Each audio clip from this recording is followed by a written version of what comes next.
ನಮಸ್ಕಾರ. ಒಂದು ಹುಲ್ಲುಗಾವಲು ಅದು ಒಂದು ಕತ್ತೆ. ಕತ್ತೆ ಆ ಹುಲ್ಲುಗಾವಲಿನಲ್ಲಿ ನಡೀತಾ ಇತ್ತು. ದಾರಿ, ಒಂದು ಕಡೆ ದಾರಿ. ಆ ದಾರಿಯಲ್ಲಿ ಈ ಕತ್ತೆ ನಡೀತಾ ಇತ್ತು. 2 ಕಡೆನೂ ಹುಲ್ಲು ಬೆಳೆದಿದೆ. ಆ ಹುಲ್ಲನ್ನು ಮೇಯ್ತಾ, ಮೇಯ್ತಾ ಸಾಕ್ತಾ ಇತ್ತು. ಹಾಗೆ ಮೇಯ್ತಾ, ಮೇಯ್ತಾ ಸಾಕ್ತಾ ಇರಬೇಕಾದ್ರೆ ಸ್ವಲ್ಪ ಹೊತ್ತು ಎಡಗಡೆ ಹುಲ್ಲು ತಿನ್ನುತ್ತೆ, ಮತ್ತೆ ಸ್ವಲ್ಪ ಹೊತ್ತು ಬಲಗಡೆ ಹುಲ್ಲು ತಿನ್ನುತ್ತೆ. ಅಂದರೆ ಹುಲ್ಲು ಯಾವುದು ಟೇಸ್ಟು, ಇದು ಚೆನ್ನಾಗಿದೆ ಅಂತ ಎಡಗಡೆ ತಿನ್ನೋತ್ತಿಗೆ ಇನ್ನೊಂದು ಚೆನ್ನಾಗಿದೆ ಅಂತ, ಬಲಗಡೆ ತಿನ್ನೋತ್ತಿಗೆ ಇನ್ನೂ ಚೆನ್ನಾಗಿದೆ. ಅಯ್ಯೋ ಎಡಗಡೆ ತಿನ್ನೋದು ಅದು ಚೆನ್ನಾಗಿದೆ, ಇದು ಚೆನ್ನಾಗಿದೆ, ತಿಂತಾ ನಡೀತು. ಯಾವಾಗಲೂ ಇದೇ ರೀತಿಯಲ್ಲಿ ನನಗೆ ಮೇವು ಸಿಗ್ತಾ ಇರುತ್ತದೆ. ನೋಡಿ ಎಷ್ಟು ವಿಶಾಲವಾದ ಹುಲ್ಲುಗಾವಲಿದೆ. ನಾನು ಹೀಗೆ ಈ ರಸ್ತೆಯಲ್ಲಿ ಈ ದಾರಿಯಲ್ಲಿ ನಡೆಯುತ್ತಾ ಸಾಗುತ್ತಾ ಹುಲ್ಲನ್ನು ಮೇಯ್ತಾ ಮೇಯ್ತಾ ಸುಖವಾಗಿರಬಹುದು ಎಂದು ತಿಳಿಯಿತು. ಹಾಗೆ ಅದು ದಿವಸಾವು ಹಾಗೆ ಮೇಯ್ತಾ ಇತ್ತು. ಸ್ವಲ್ಪ ಹೊತ್ತು ಬಲಗಡೆ ತಿನ್ನುತ್ತೆ, ಸ್ವಲ್ಪ ಹೊತ್ತು ಎಡಗಡೆ, ಹಾಗೆ ಸಾಕ್ತಾ ಇದ್ದಾಗ.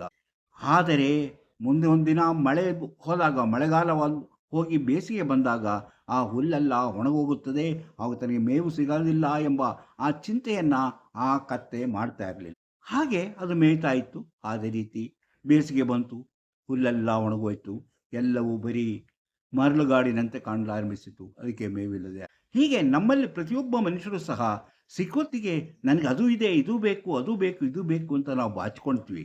ಆದರೆ ಮುಂದೆ ಏನಾಗುತ್ತೆ, ಮುಂದೆ ಏನಾಗ್ಬೋದು, ನಾವು ಕೆಲಸ ಸರಿಯಾಗಿ ಮಾಡದೇ ಇದ್ದರೆ, ನಮ್ಮ ವ್ಯವಹಾರವನ್ನು ಸರಿಯಾಗಿ ಮಾಡದೇ ಇದ್ದರೆ, ನಮ್ಮ ಉದ್ಯೋಗವನ್ನು ಸರಿಯಾಗಿ ಮಾಡದಿದ್ದರೆ, ಇಂದಲ್ಲ ನಾಳೆ ನಮಗೆ ಕಷ್ಟ ತಪ್ಪಿದ್ದಲ್ಲ ಎಂಬುದನ್ನು ಯಾರೂ ಯೋಚನೆ ಮಾಡುವುದೇ ಇಲ್ಲ. ಹಾಗೆ ಪ್ರತಿಯೊಬ್ಬರು ತಮ್ಮ ಜೀವನದಲ್ಲಿ ಇಂತಹ ತಪ್ಪುಗಳನ್ನು ಮಾಡಿ ಅವರು ತುಂಬ ಕಷ್ಟ ಅನುಭವಿಸುತ್ತಾರೆ. ಅಂದರೆ ನಮಗೆ ಈಗ ಸರಿಯಾಗಿ ಸುಖವಾಗಿರೋಕ್ಕೆ ಇದೆ, ಸಾಕಷ್ಟಿದೆ, ಅದನ್ನು ನಾನು ತಿನ್ನುತ್ತಾ ತಿನ್ನುತ್ತಾ ಕಳೀಬಹುದು. ಮುಂದೆ ಬರುವಂಥ ಕಷ್ಟದ ಬಗ್ಗೆ ಯಾವತ್ತೂ ಯೋಚನೆ ಮಾಡೋದಿಲ್ಲ. ಮುಂದೆ ಏನಾಗುತ್ತೆ ಎಂಬುದರ ಬಗ್ಗೆ ಯೋಚನೆ ಮಾಡೋದಿಲ್ಲ.